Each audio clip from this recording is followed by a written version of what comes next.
Infernal Tattoo, 95.1, 94.3 The Maverick, for bringing that back to us at Ace Speedway for the season.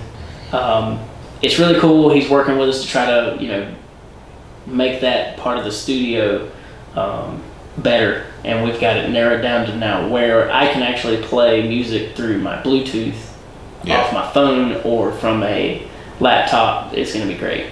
That's good. Because I mean, you need that to feel. I mean, you go to a minor league baseball game. You don't just hear baseball. I mean, during between innings, you might hear a little bit of music here and there. You might see a game or something that gets played. But I mean, as long as it's not over the top blasting my eardrums out, like So glad you brought up. No, you go ahead. I'm glad you brought up baseball, because that is a prime example of somebody filling too much space with talk. Like, a lot of people's criticism of baseball is like, I love watching a baseball game live, but I hate watching it on TV, because on TV they fill it up with all this nonsense, talking about something that happened in 1919 that nobody knows what they're talking about. Yeah. So that's a classic example of somebody filling too much space. I used to do the Burlington Royals games on PA, and I wanted to get my reads. They had like specific things I had to read in between certain innings.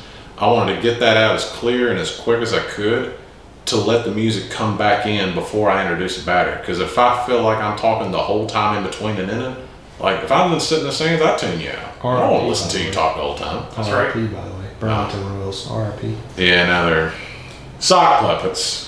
Sock puppets. So you've been to a game. Yeah. Anyway, so you've Tyler, been to more than one game. I've been to one. One game? Yeah. Chad's been to more than one game. No, me and Chad went. My dad said it's great. I need to go check it out. It actually was pretty good. I just don't like the mascot. Well, the mascots are changing though. I'm just holding on. What is Danville's? The Otterbots. That was kind of cool. They were.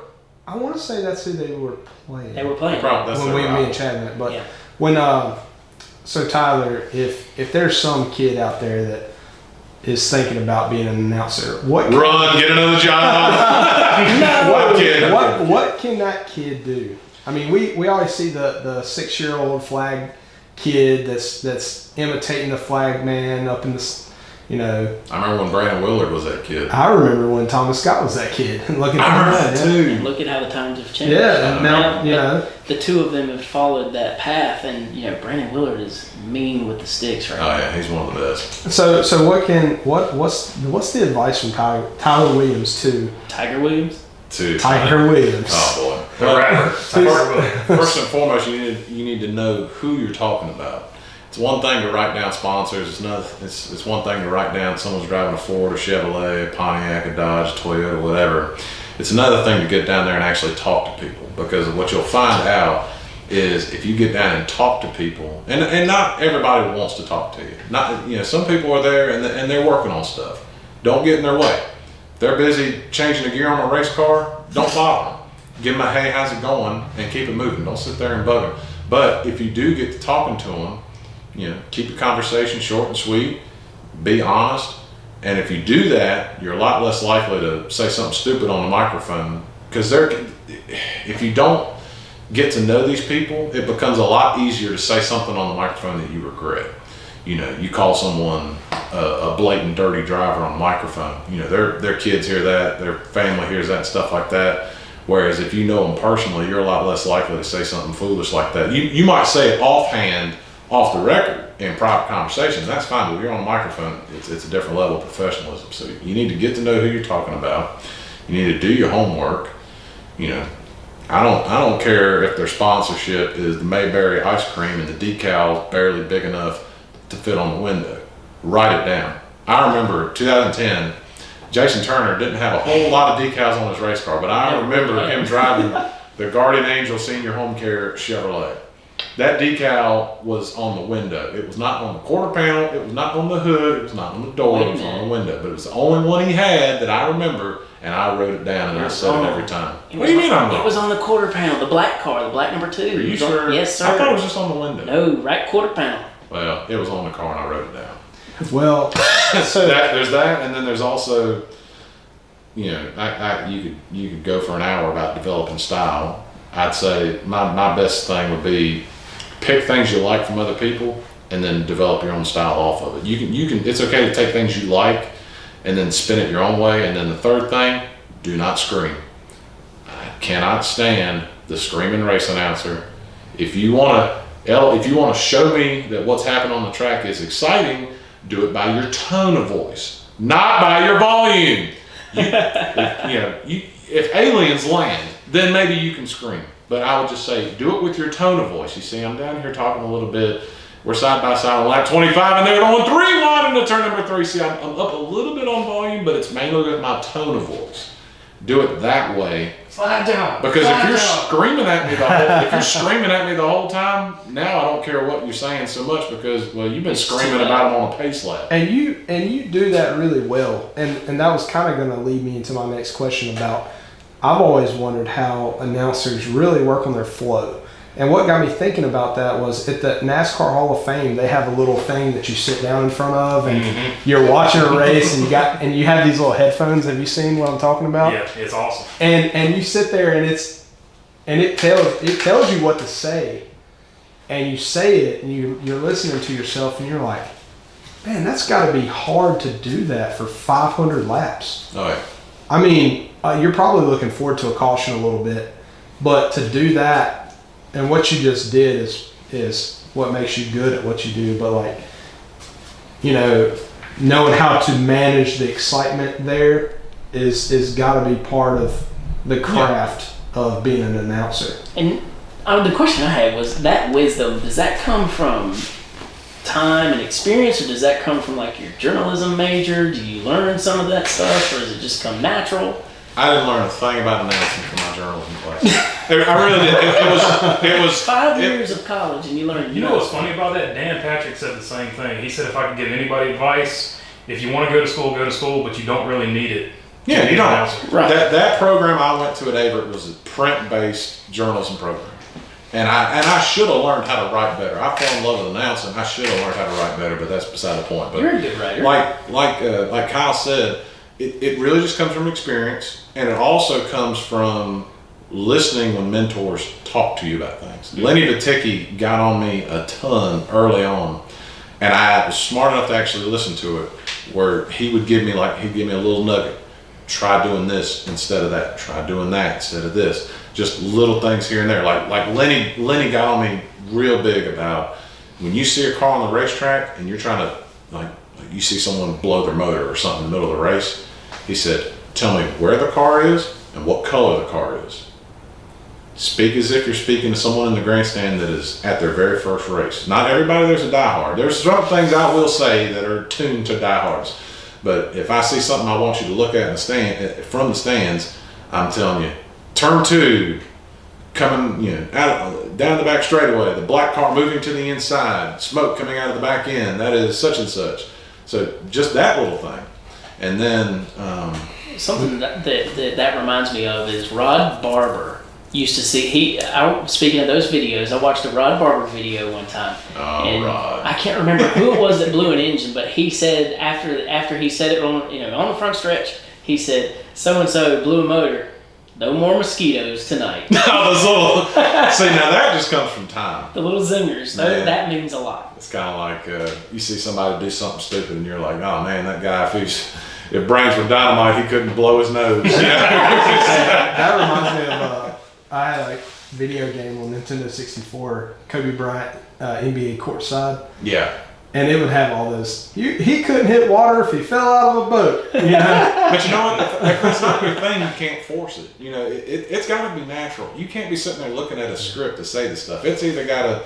It's kind of like, remember Jim Ross used to be the WWF announcer? Oh my God! Yeah, like he got hit with a tree box. That match was bowling shoe ugly. So it's got to be natural. You can't force it. You can't just sit there and have a script of stuff. So that part, it just comes from experience. I mean, I feel like I'm still working on my style now, and I'm 12 years in. You're always trying to find a better way to make a better mousetrap. So I mean, so you also sort of got to be careful with the catchphrases. Yeah, you can overdo them. Because sometimes, like Darryl Waltrip, do you think when he first said "boogity boogity boogity boys, let's go"? Probably by his 80th time saying that, right? It's like a caricature of that first time he said it, and he's sort of trapped into saying it now. And you know, like, you don't want to say that every time, so you gotta Right. you don't want to get trapped like that. Do you have anything like that, or do you know anybody that's been trapped with a catchphrase? And man, I wish I didn't have to say this. Anybody with a pulse has got. In journalism, we call them crutch words. Okay. There's certain things that you lean on. Like if you don't know what else to say, you'll say that. Like a lot of people's crutch word is You ever get to talk to someone in conversation is and I take the truck over to That's me. and that takes time. Host of the Side Draft podcast. This mic. Another one young announcers can do. I like this. Find different ways to describe the same thing. This is actually a Ken Squire trick. A car spins out. Don't call it a spin out every time. Like, find a way to describe that situation 10 different ways. Okay. Like Doc Emmerich used to do this with hockey. Doc Emmerich had 20 different ways to try to describe to you how the puck was getting up and down the ice, or how a shot was hit, or things like that. Like he talked about, they ladled it in, or they pitchforked it in. Ricky Stenhouse has ran out of talent in 24. So you gotta be careful though. Or excuse me, Ricky Stenhouse. Because they'll come get you for stuff. I've done before. I've put my foot in my mouth several times at Ace. Especially when we were on the radio, people would hear it and they would, and I'd get in trouble for it. So that goes back to the whole, get to know who you're actually talking about. That way, if someone does do something absurdly ignorant, dangerous, and stupid, and you call it out, it actually means something. If you're calling them stupid every time they get laughed, it's like, well, I mean, maybe he's working on his car. Maybe he's not good enough yet. He's got to develop his talent, I've got one more question. I don't know if you guys got anything. Oh, I got plenty. All right, so I've got one question, and it's kind of an indie type question. Like, it'll be the end of. So, what's your ultimate goal? What's the goal for Tyler Williams? What's the goal used to be, or what is the goal now? What's the goal now? What did it used to be? It used to be MRN or PRN. That was the goal. I wanted to do it for a living. I wanted to. I wanted to be. I don't know if I would have ever been Barney Hall, but I would have taken being a turn announcer or a pit reporter for MRN. I wanted to be gone every weekend doing it. And I wanted that to be my living. But why not now? Life changes. I'm a firm believer that through the last 5 years of being married and actually going to church and actually not just sitting there listening to the sermon on Sunday, like going back and reading scripture daily and praying daily and confessing daily. I'm a firm believer that if you seek the Lord honestly, a lot of times what'll happen, and if you ask God in a sincere manner, like, show me what I'm supposed to be doing, because there's something a lot more important than announcing races. And I felt that in me take away my drive to do it. Like, it's just not as fun as it used to be. And there's a lot of things I've set aside. I don't watch NFL football anymore. I can't tell you the last NBA basketball game I watched. NASCAR race on TV used to control my Sunday. I would get out of church and I'm like, I want to get home in time because the green flag's 1 o'clock. Now, if I catch it, cool. If not, it's not my priority anymore. I watch a lot of highlights on YouTube now because of that, but it's like, I think as you get older, if you are seeking that, if you're seeking God's will for your life, it's gonna change. It will change your priorities. You won't even know it. Like, my pastor talks about how he used to be an avid hunter. Like, couldn't wait till hunting season, bow season, rifle season, whatever it was. Doesn't even hunt anymore. He's like, I don't know why. Like, God took his priorities and they changed them. I'm a firm believer of that, and I still have fun going to the racetrack and sitting in the stands and just being there and enjoying the sport.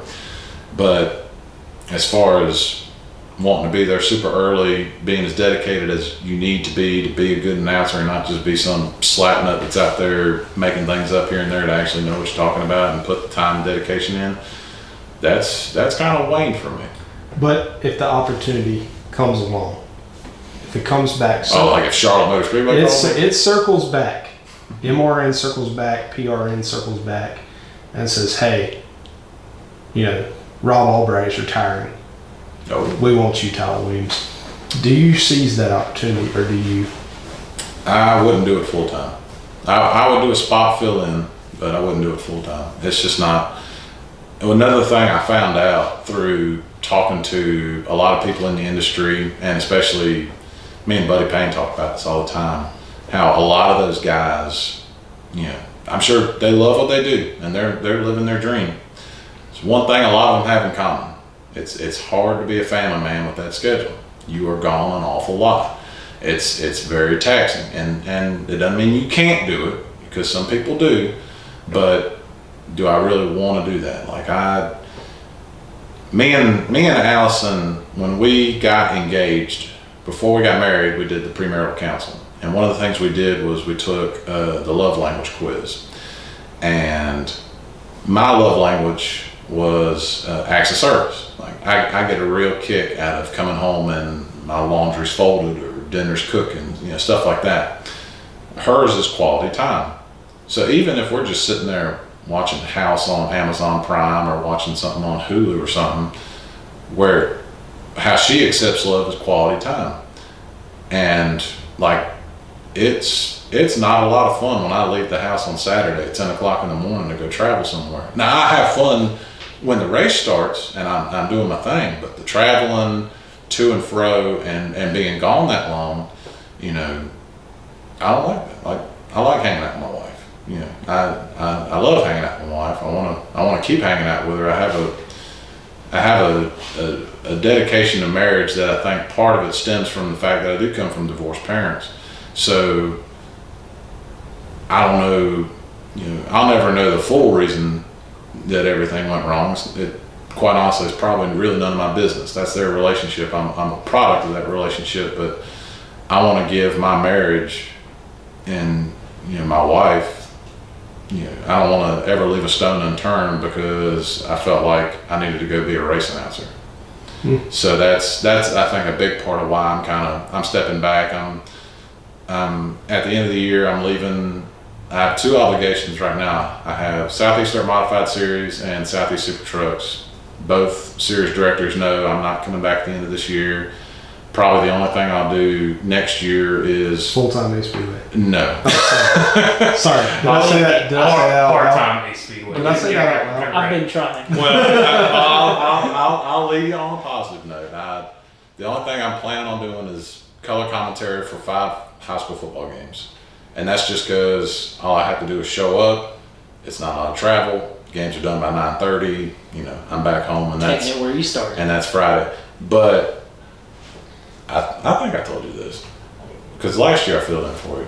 I don't mind being the fill-in guy, but I don't want to be committed to a full season. Like, I had a lot of fun. Those I think we got 3 races in last year where I filled in, and that was fun because I didn't have there wasn't no pressure to it or nothing. I knew most everybody, and who I didn't, I got to know real quick. And I think all the pressure was on me, dude. Was it? Last year. So that's why podcasting fills a good void for you, because it does. Short of this one lasting a little bit already, but My bad. it's short. No. I think it's good content. It's short, but it also allows you to still talk about racing. It allows you to get behind a microphone and still do what you love to do. I had Travel's not that bad. Yeah, I had so much fun when we recorded at your house the other day. Who knows when that episode will actually come out? Hey, You're pulling a Jason Turner on stay me. tuned for the side draft return. Like I have a It's lot of fun coming with that. Like when I went to interview Barry Begley, that was a good one. Brian Obajinsky, like I have fun having those conversations, and even those I have to kind of time them in because that's time and travel, but it's not as demanding as Like, you got to get a gig like the Bologna Burger podcast. You just got a studio. That guy's a loser.